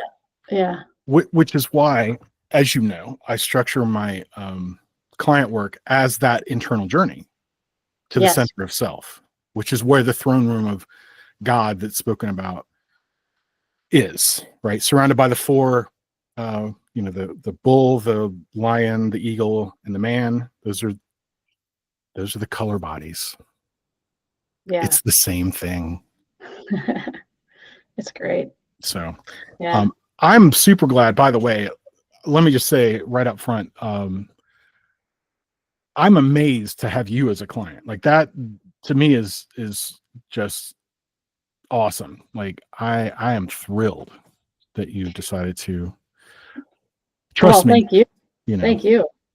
After our first conversation, I was like, I need to learn from this guy. This guy is like a spiritual teacher. Like, you're man. Yeah. And I just I'm like, this guy can really lead me towards a higher spiritual path for sure. And you have. So thank you. Thank you. I'm glad that I can help. I see myself more of a helper, because I'm sort of in a way, I'm sort of a perpetual student, right? I don't necessarily want to take on we all are, but you're like, you're steps ahead though. Like, I don't know, like the things I'm still just getting, like, know nothing about really. And like, we both love to learn, like, and I've just been trying to absorb everything that we've talked about so far, in our sessions together. So awesome. No, I've enjoyed our sessions too. And thank you. I'm very happy. Like, it's a weird thing to say, I guess, but every single time I have a client session, I'm amazed. Like, it's like, it's a thing that I put together that I thought would work, and it does work. And I'm so thrilled that it works every single. I'm just like, yay, this is the greatest. So if I could just do that all the time and nothing but that, I would feel like I'm in my dharma, right? I'm doing the thing.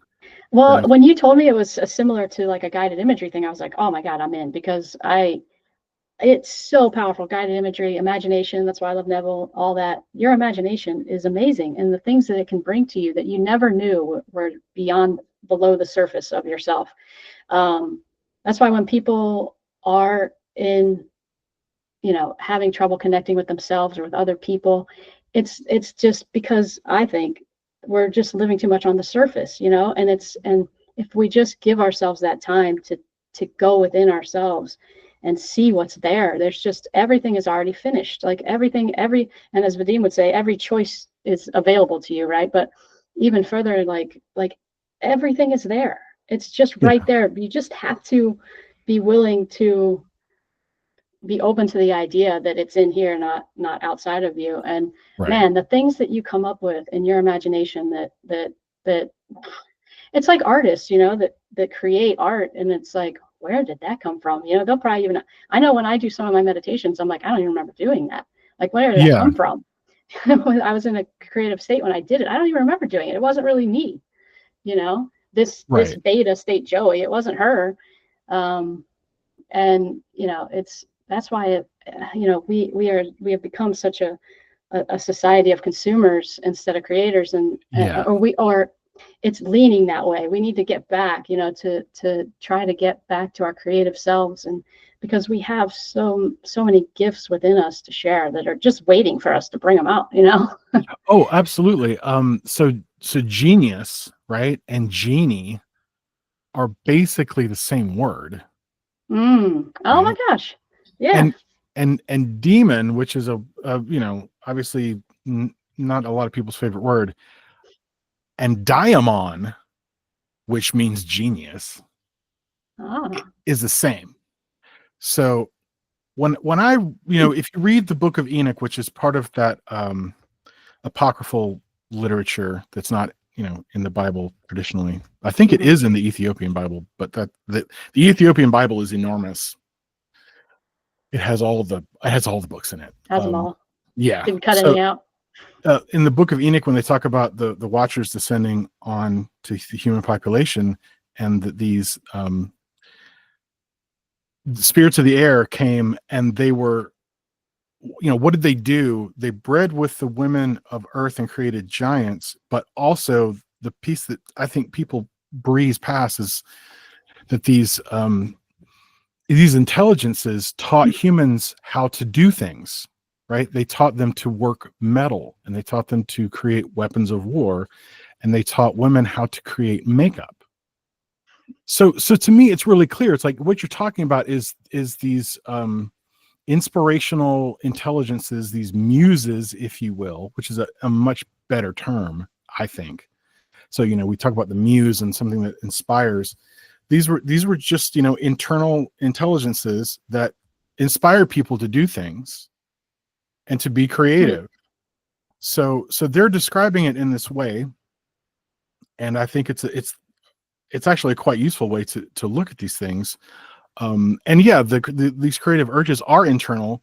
You look at what Salvador Dali and Thomas Edison both did in order to regularly extract genius from within themselves. They would both do this sleep deprivation thing, and I think Salvador Dali held a spoon, and Thomas Edison held a key or a ball or something metallic and heavy, so that and they would sit at a desk with pad and paper in front of them, and when they started to fall asleep, they would let go of this metallic object, which would clang on the floor, and they would wake up and write down the first thing they were thinking about as they were in that hypnagogic, you know, part sleep, part wake state. Yeah. Alpha, theta, close to theta, alpha. Yeah. Right. So they were coming up with all kinds of things. Awesome. Yeah, exactly. So you're right.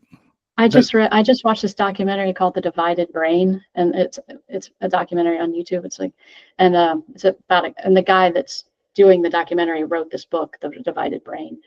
But it actually goes through history of showing how, in his opinion, we've gone more into left brain, you know, dominating, right? So, sure. Which is useful. I mean, the left brain is, they need each other is the thing.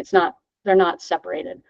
Anyway, it's just reminding me of our conversation about this, you know, the creativity and the muse, and the you know, finding that creativity again is really going to take a choice, as reality transurfers would say, choose to you know, to get creative and to share the light that only you have, that there's only one you know. So right. Yeah, it's awesome. No, I agree, and I'm going to spare everybody the giant lecture that I have about Oh, come on, you why can condense it. why science is dominant and how it came to be that way. And I'll just, in a nutshell, I'll just say they were fighting back against the church, who had claimed dominion over the soul and all the internal things. And so there were people who politically wanted to topple the church for good reasons, but they needed a territory that would be something the church did not claim, that would also, it was less likely to get them tortured in public to death, because that was a problem.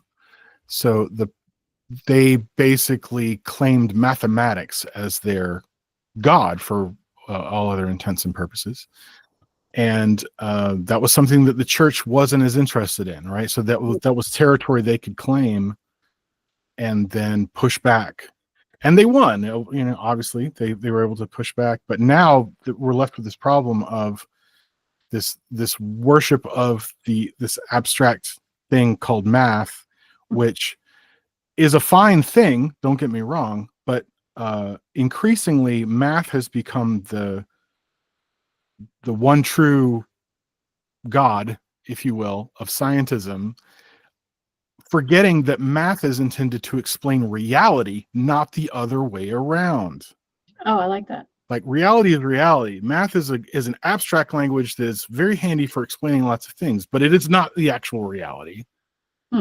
It is an abstract layer, and people have come to decide that it's like, no, because again, they needed something, the scientific revolution to push the influence of the church away. They needed to have some kind of territory that they could claim as their own to push back against, because anything else they chose, the church would go, nope, that's actually our territory, and you can't talk about that, and now you're a heretic, and now we're going to kill you. But but just talking about math was not going to get you tortured to death in public. So that they're like, here it is. So it is that, mathematics and rationality, having won that battle, they're still sitting on the throne of modern society. So this is a consequence of a centuries old battle, really. Yeah. It's kind of wild. And that's not to say that I value mathematics. Okay. Oh. I value actual science, which is a method of inquiry, not a collection of dogma, but a method of inquiry. I like that part. So anyway, crazy Friar sidebar. Sorry about that. I love it. Always enjoy it. It's jarring my mind over here. Jarring your mind. Good. My mind is getting jarred. My human imagination. So are there things you felt like you left behind? Like, you've been experienced in a number of modalities. Are there pieces of that you're just like, you know what, I was into this thing for a while, but now, I can live without it. It's all right. I've moved on.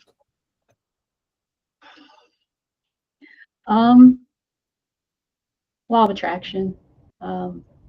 Okay. I mean, there's a place for it. It's kind of like, I mean, even Abraham. I think everybody has a way of teaching. Like I got into Byron Katie. You get into like these types of people, like David Hawkins. Okay. Yeah. Maxwell Maltz. Great book. Yes. Psychocybernetics. I got it right under here. And in the end, it's like, man, you read all the books, I wouldn't say, I wouldn't say there's anything left behind, but I would say it's just a continual evolution or of just like, what's my own, right? Like, what am I taking from, what am I doing? Like, why I'm reading Florence, and I'm reading David Hawkins, and I'm reading Byron Katie, and then I'm reading whatever. And all of it. I could name more names, but it's like we talked about that a lot of stuff comes down to some key principles, right? even the self-concept model that I really dove into, that was like a part of kind of away from NLP, but Damon Cart stuff on YouTube. I got into self-concept, where it's all about your values, right? Like everything just comes down to what are your highest values, and then and live according to those values. And that's how you kind of know your true self is, are you living according to those values? So I just love it all. I can't get in. I mean, I'm at a point though where, like I told you a little earlier, I'm trying to push my heart forward and get a little more in touch with, okay, Joey, stop learning so much. Like, you keep learning, but like, what's your heart telling you? Like, what's your heart telling you? Like you said, Joey, where are you going to focus? Or if you had to, like, yeah, what's your true north or whatever? And I do feel like I want to just teach people things, like or share more, just share, right? Okay. And so in that regard, that's why I have the channel. I just want to share and, like you said, apply, like give application to people just finding their own selves, finding their own truth, because there is not one truth, I don't think, like for yourself. And I love what you said about the devil being the reaction, or what was that? Because that is your own reactivity. Your own reactivity. And man, for me, that is so true. And I see it around me. Like, it's like this, and then just this idea of judging, people's beliefs, right? Even for me, as kind of someone who's a different kind of Christian now, right. I would never judge somebody for being like really believing in. I would just say, what's your knowledge? I mean, did you know that Paul is actually the one that said Jesus died for your sins? Jesus never said he was going to die for your sins. Oh boy. Paul said it. You're practicing Paulism, not Christianity. But anyway. Yeah, no, I'm on board with that. I have massive gripes about what Paul did personally. Right. And my thing is I love Christians. Like I massively have Christianity all in my heart. So that's why it was so tough for me. But there's some ignorance, which I had, that there's some things they're not really getting the whole story. And maybe they don't want it, and that's okay too. Like I said, ignorance can be bliss. Like it's been harder to know certain things. Like it's like, but at the same time, it's freeing and liberating, because I think that's what the human life is all about, is getting back to your own truth, and then sharing that, or whatever you want to do with it. You don't have to do anything, but whatever. It's really a game of one, It really is. It really is. I tend to, I think the value is in the internal work. And hopefully that can help someone be more functional in life too. I do tend to focus on these things as individual, right? I don't want to create some sort of movement. No, yeah. That scares the hell out of me, because I see what happens when that goes. Like, I don't want these things to become anything more, than aids to a person's internal development and personal development. That's where I think the good stuff happens. The rest of it is where the bad stuff happens. But I think that if you just focus on yourself and work through these things, and you've got lots of modalities available, and don't overcomplicate. Yeah, because we tend to do that. I tend to do that, but that's why I said the Tao, because it's pretty clean. It's clean, and it's simple, and it's just real.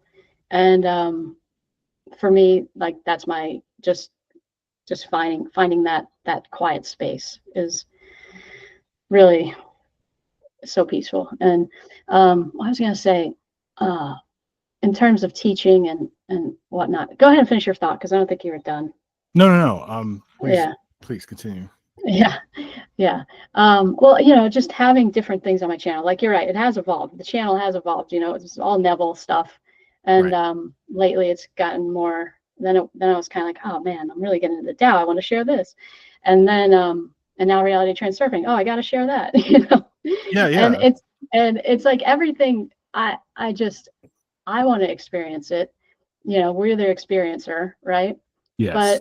But we're also here for human connection. And I think we Yeah. just want to connect, and I know I don't speak for myself, want to do it on a deeper level than just talking to someone about, the recent politics or the news or sports, or Right. like I love diving into deeper discussions, and I just, oh, and then just the whole idea of judging of what people believe. I mean, that is so destructive, and It that's what's is. going on right now. I mean, it goes on all the time, but Right. And this whole ultimately, yeah, yeah, if you stay in your lane and do your work, it's not necessary.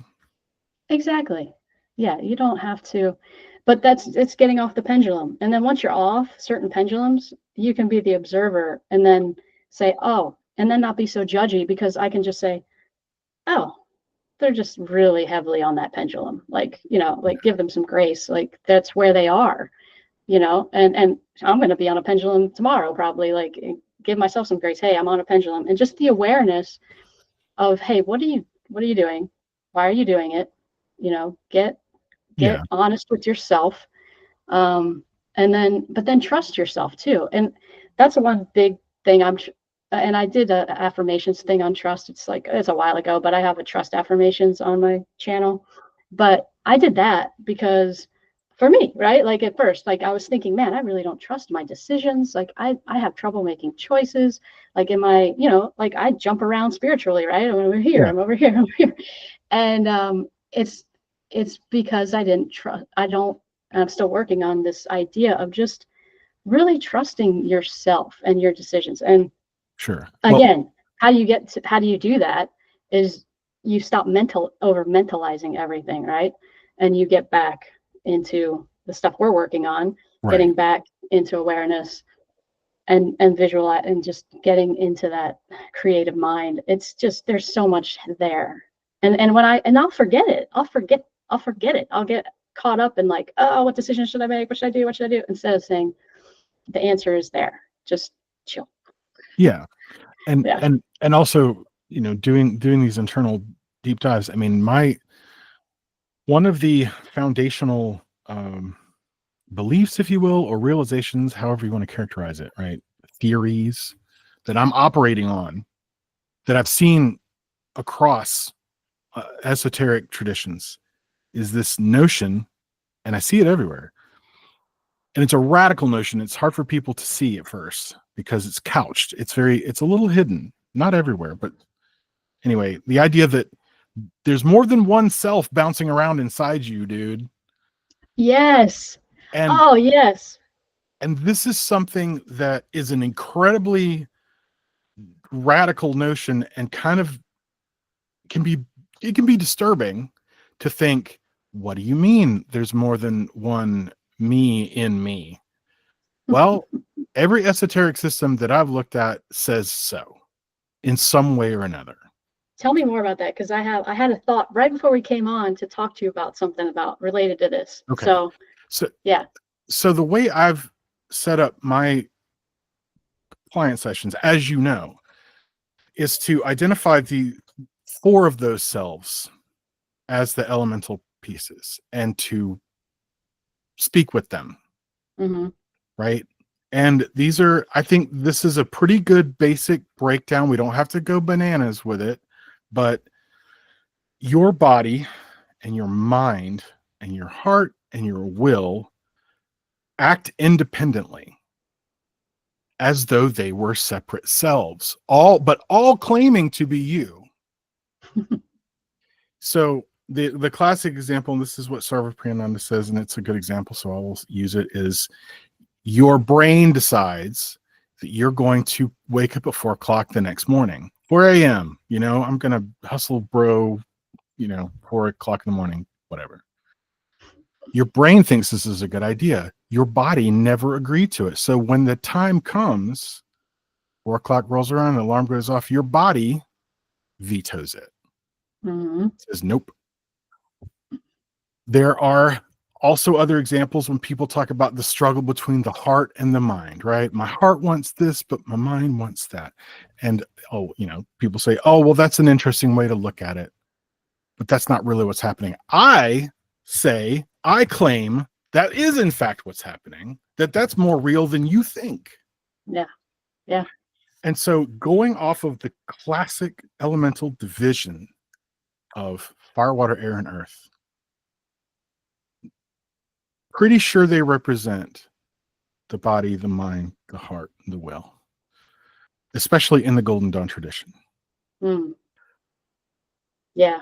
That's the basis of what I do in session, that I'm going to take that idea seriously and literally, and we're going to talk to these 4 different selves and address them each individually to maintain balance, right? Because I don't want to just talk to one, because I'm going to leave you imbalanced if we just end the session there. So balance is a very critical part of Golden Dawn work, is to keep that balance and to either address none of them or address all of them. So I address all of them. And then, of course, there is the 5th element of spirit present. This idea is present in the Western esoteric tradition. It's also present in Advaita Vedanta, that your true self at the center of all of this is the awareness. So I'm basically getting you to acknowledge these different parts of self that all claim to be the self, and to center yourself in awareness of all those apparent selves. And it's been working really well. So yeah, absolutely. This is how East sort of meets West in this practice of mine. Mm-hmm. Yeah, absolutely. Yeah, I've been thinking about your work that we've been doing, and then guided imagery and the things I was taught with guided imagery, and how they kind of are, there's like how to kind of bridge it. And because a lot of guided imagery, we work with like the child, like the inner child, or right, we'll talk to just another part of ourselves, or we call it the inner advisor, and we go in, we talk to an inner advisor, or and the I was thinking, right? Yeah, but I was thinking like, okay, I think like, I don't know what you think about this, but even these different parts of us, like the heart, the mind, like at those bigger macro levels, they showcase certain personalities at certain Yes. right? Yes. So like my heart, like my heart could be outwardly, like towards people watching right now, could be like my heart is just pouring out, like I have all this joy, right? And I'm showing, and it's like almost a personality of the heart. And but then my heart could, obviously like be in sorrow or something, and I could be displaying that outwardly. And then the mind has its own personality, where I'm like, I'm doing my trading or whatever, and I'm really like mentally like stimulated and just like serious and stoic or whatever.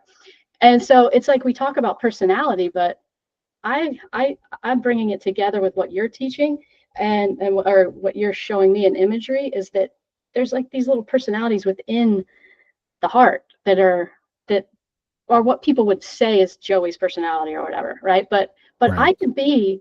I could like, people have never seen me before on this, say somebody's watching this and they've never met me, and then they meet me in the gym or something, I don't know, wherever, somewhere else, in the grocery store, and I'll have my head down, like in deep thought, and I look like miserable or something, and they're gonna see such a different side of me, right? So you're gonna frame these ideas of who this person is, and on any given day, you literally can show up as anybody you want, right? Yeah. At any day, like I was thinking, this is what I was gonna tell you, is I could have jumped on here and just been like whoever, like Joey, like nobody knows who I am. Like I could just be whoever and just showcase that, and like really let my heart come out or whatever. And or I could just be a little more mental, a little more quiet, a little more, like, it's not that that's one person and I'm not being authentic. Like I'm actually both of those, like I could be one or the other. And so I was just thinking about that, because a lot of it is environment and stuff too, but what you're helping me do again is bring these things together, and and from the real deep stuff of just reacting, like or what do you call it, the will, right? What does the will want, like, and going deep into letting all these voices be heard, and then what's going to emerge over time, like, of doing this again and again, like what authentic, who's going to emerge, like, in an outward. I mean, I might be different right now than I will be, later with my sister or whatever, working out. And it's just, that's what being a human is all about, is we're not just, you're not stuck in this box of being one personality. Oh, Joey, what's she doing smiling so much? She's a pretty stoic girl. What's she doing? Like, is that really her? Is she being fake? Yeah. No, like, you have so many sides to you. Yeah, absolutely. And just to be clear, we're not talking about something like dissociative identity disorder. That's not what we're talking about. We're talking about what I would say the pre-installed software is for all people, right? yeah. Internal family systems. Yeah, they talk about, internal child, internal protector, these different things. That can be very powerful stuff. Yeah, and merging some of these Kabbalistic ideas in the work I do. So your will would actually be seen in Jungian terms as a superego archetype. Okay. And sort of paternal, like this sort of generic notion of a protective force in the forceful way. That makes sense. Yeah, that makes sense. And then your emotions would be this archetypal female motherly type figure, right? So this the superego thing of your internalized parents or internalized authorities map exactly with this notion of fire and water in the system that I'm using elementally. And this is also borne out in Kabbalah, because those positions on the tree of life are occupied by Abba and Ima, which is father and mother, right? Mm. So a lot of this stuff comes together in really fascinating ways. And in some ways, the face I'm putting on it for the purposes of client work is just the most approachable, right? It is. I'm not calling it by Hebrew terminology or by Sephardic terminology or anything. I'm just saying, this is your will, this is your emotions, this is your mind, this is your body, because that's very approachable. But to look at the various maps of the internal that various esoteric groups have talked about, boy, they have so much overlap. Jung's archetypes is just dead on with other things like archons, right? The Gnostic archons, which Golden Dawn being a part of the Gnostic tradition, this idea that of quote unquote false gods, right? And so these archons are in your way, right? In order to escape the matrix, you have to get past the archons. Okay, well, let me slam this one down on the desk. The color bodies, these emotional, the elemental selves, those are archons. Because they get in your way. Yeah. And they are quote unquote false gods because they believe they're you. True. Right? Yeah. So they're archetypal also, because I'm pretty sure that the word archetype was derived from archons. You've got so you've got these pieces of self that are things that you have to challenge in order to bring yourself together ultimately. That these are all I view them as neutral in sessions, right? I don't see them as good or bad, because that's the easiest approach. But because I also believe they can have a helpful or a adversarial attitude, and I never know what I'm going to get, and you never know what you're going to get until we're there. but you've seen that, you have experienced that, right? So when you look at Gnostic traditions that say, oh, you have to face all these opponents, these spiritual opponents, to get to the goal of heaven, that is exactly what's happening in the client work that I'm doing. I'm just not doing it in such a dramatic fashion as to call them opponents, but they, in some ways, they are. They are their own personalities, and they can be cooperative or they can be absolutely rebellious. Yes. Which, by the way, as far as I'm concerned, is the only difference between angels and demons. Is the attitude of the intelligence that you're dealing with at the time. Oh yeah. In imagery work, you can go in and talk to some demons, all right. But you can turn them into angels. That's the cool thing about imagery. You can literally shift them right there. Because at the core, I think, this is just me, I think they're an intelligence at their core, and how they function, whether they're rebellious or whether they're cooperative, is what makes them a demon or an angel. And that's the only, it's just the mode that particular intelligence is working in at that time determines how you would see it. I like that. That's good. Right? So, I mean, otherwise, I don't know if it would make sense to turn a demon into an angel. If you think that they are fundamentally different, separate things forever frozen in that modality, then no, you could not. Right. But if you just see it as the way that particular intelligence happens to be operating, and you can turn a rebel spirit into a cooperative spirit. In point of fact, I'm sorry, I'm going way off track here. No, I love it. If you look at the Goetic work, right? If you look at these 72 demons that people will occasionally decide they're going to work with, and you read their descriptions in these old grimoires, they will say things like, this demon after 1,000 years will become angelic. This demon is going to turn back into an angel.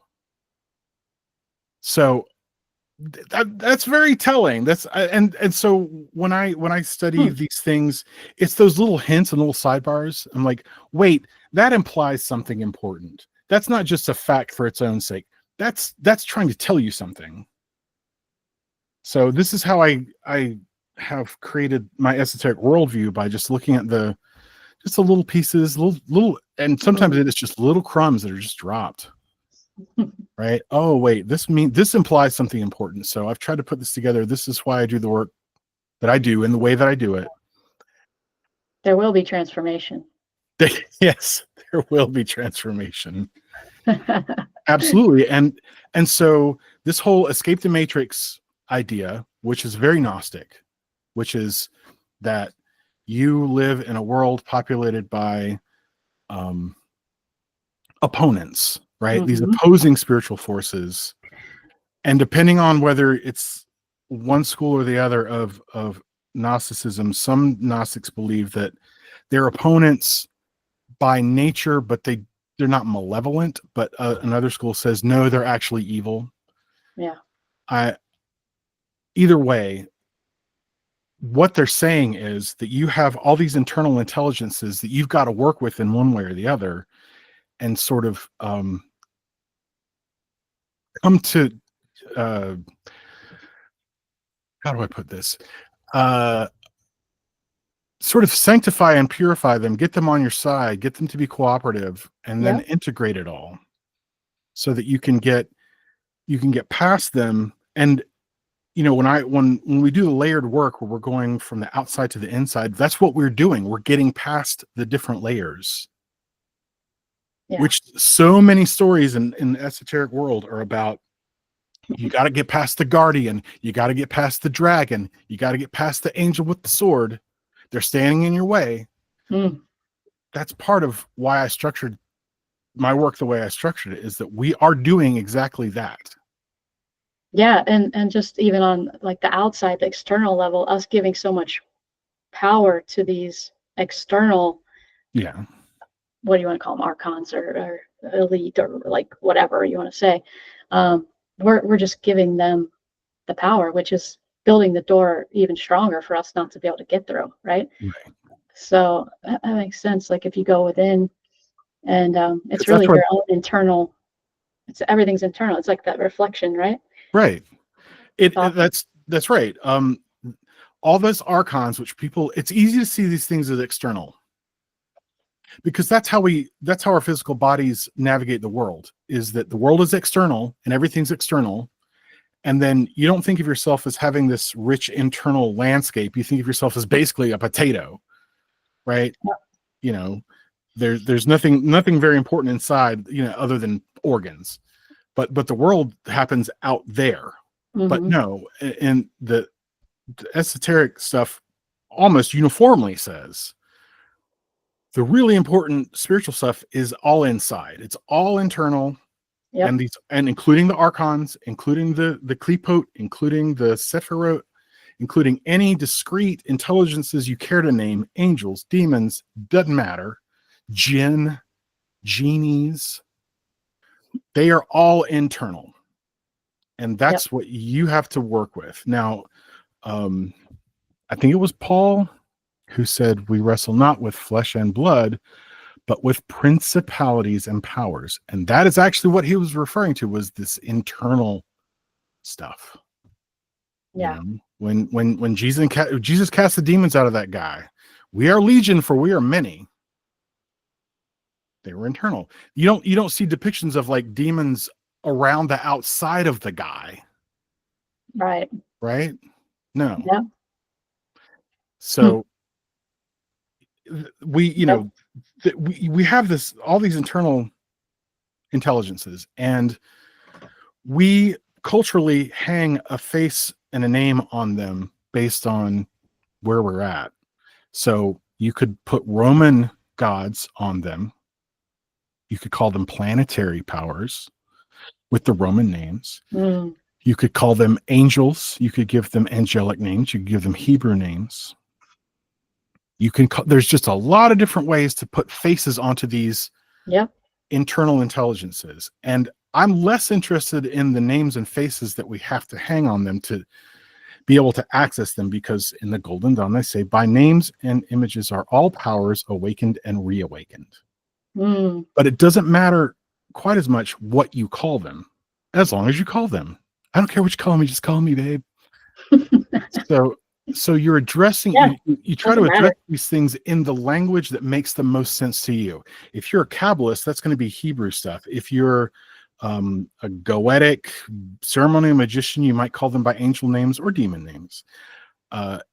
Me, in the modern era, I'm going to say you're dealing with the body, the mind, the intellect, and the will, because that makes the most sense to the most people.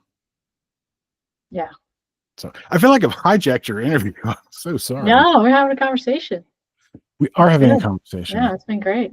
Of the kind that we do in fact have. Yes, it's the way to do it. Yeah. Is there a golden through line? Like, is there a golden chain of wisdom that has sort of worked its way through all of the things you've learned? And I guess you've said it's the Tao, really. But am I being correct in assuming that? Yeah, I mean, the golden rule, I think, is huge. I mean, it's basic, but it's true, in terms of the way to live life, and Okay. I think that's always through everything that I do and read, and I think the way we treat each other and the way we treat ourselves Sure. is really kind of the golden rule. Yeah. So but like you're saying, it doesn't matter how you want to spin it, I do think a big word that comes to me is connection, Okay. I just think that finding that connection within ourselves is, of course, not first, but once you have that connection, that energy, we haven't even gotten into the whole idea of vibration and frequency. Sure. But I mean, that's that connection of all of us is just a beautiful thing that I think we're here to experience, you know. And I see, and that's one reason I have my channel, and that's one reason I'm so into sharing whatever is on any level, is to not have that lost connection with, you know, there's just so much, a lot of pain, and people are in pain, and people are depressed, and people are confused. And if we could just get back to connection with ourselves by going to the Tao, for example, by going within, or connection to others through community and through like minds, and through not pendulum minds, but just people that you can Sure. connect with and relate to, and learn from, like me and you. Like you've been, you know, and just to have that connection with you is really, you know, catapulted me on this bridge of incidents, you know. Yes. To more experiences and amazing things. So yeah, I don't know if that answered your question. I kind of went off there, but No, that's fine. Yeah. No, it's good. Where can you be found, Joey Hayes? Where can people find you and your work? Well, my YouTube channel is Joey Hayes. And then I'm also on Insight Timer, which is a meditation app, which is a free app. Most of my stuff on there is free. They do have a membership. You pay like, I don't know, $50 a year or something, and you get all the courses and some of the premium tracks. But yeah, I'm on there. And that's really okay. Are you on any kind of networks, or have a Substack or website? Or I do not. No, okay. No.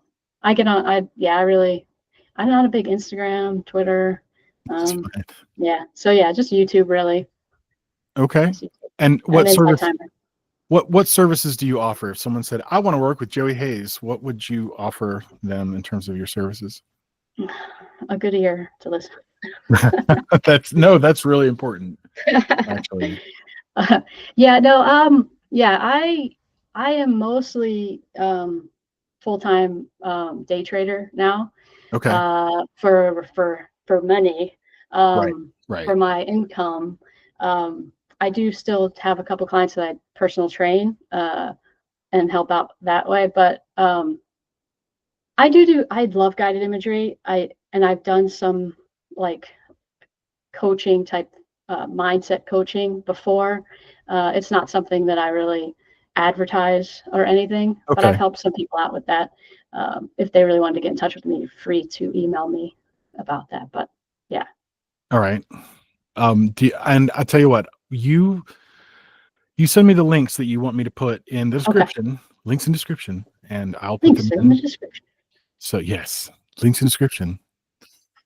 Be sure to click that bell icon. Just come to my YouTube channel. Everything's free. Okay. Come listen to some reality transurfing. Take the reality transurfing course that I put up. Yeah, that's a good idea. Just go to Joey Hayes on the YouTube, so you will see her shining smiling face in front of a green backdrop. Yeah, pretty much. I don't show my face on my YouTube channel. I think, but isn't your icon? Maybe a few things. I think your icon is your face, though. Oh yeah, that's true. Yes, that is true. I was a little younger then. Weren't we all? I should update that picture. Weren't we all? All right. I have really enjoyed this thoroughly. I didn't mean to keep you for quite so long, but it's been awesome. Thank you for having me. Well, thank you for agreeing to do this. And I really didn't think all those years ago when I found your channel that I would be having you actually on my channel. So this is just super awesome. Me either. I knew we would connect at some point. I did have a feeling. Yes, absolutely. All right. You are such a good soul. Thank you so much. And thanks for everybody for sticking it out, watching this long episode. I hope it was worth it. I enjoyed it immensely. So take it easy, everybody. Take it easy, Joey. Bye now. Bye. I'm going to stop the recording.